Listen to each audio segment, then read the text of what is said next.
Vous écoutez Studio Méta, la fréquence des acteurs engagés gaz vert en région sud-est. Le lien entre GRDF et les communes, c'est un lien forcément fort parce que GRDF exploite le réseau de distribution gaz qui appartient aux communes, aux autorités concédantes. Donc le réseau leur appartient et nous on l'exploite à leur compte en fait de manière déléguée. On a des contrats de concession et donc on l'entretient, on le rénove, on le développe pour leur compte. Alors ce label, il vise à mettre en avant les démarches de collectivités en faveur du gaz vert. Que ce soit des communes qui accueillent un méthaniseur ou que ce soit des communes qui font le choix d'acheter du gaz vert pour leur patrimoine public.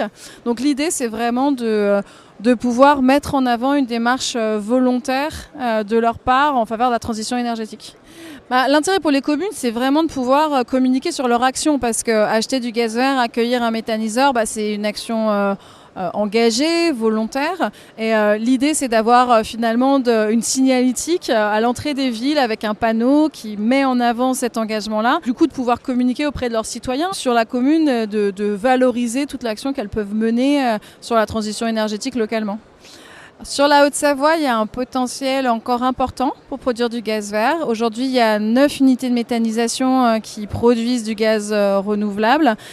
Et en fait, ces 9 unités, elles ont capté, on va dire, un tiers du gisement. Donc, c'est-à-dire que pour les alimenter, on a besoin d'intrants agricoles, de biodéchets, de déjection d'élevage. Et finalement, il reste encore 2 tiers de tout ce gisement en Haute-Savoie qu'on pourrait utiliser. Donc, on a encore quoi faire pour développer la méthanisation et le gaz vert sur le territoire. Alors à l'échelle nationale, toute la filière gazière s'est fixé un objectif de couvrir 20% de la consommation de gaz par du gaz renouvelable. C'est un objectif qui est réaliste parce qu'il y a le gisement, il y a le potentiel en France pour faire. À l'échelle de la région Auvergne-Rhône-Alpes, on est sur cette même dynamique. Et puis du coup, ça se décline aussi localement en fonction des gisements qu'on peut avoir sur les territoires.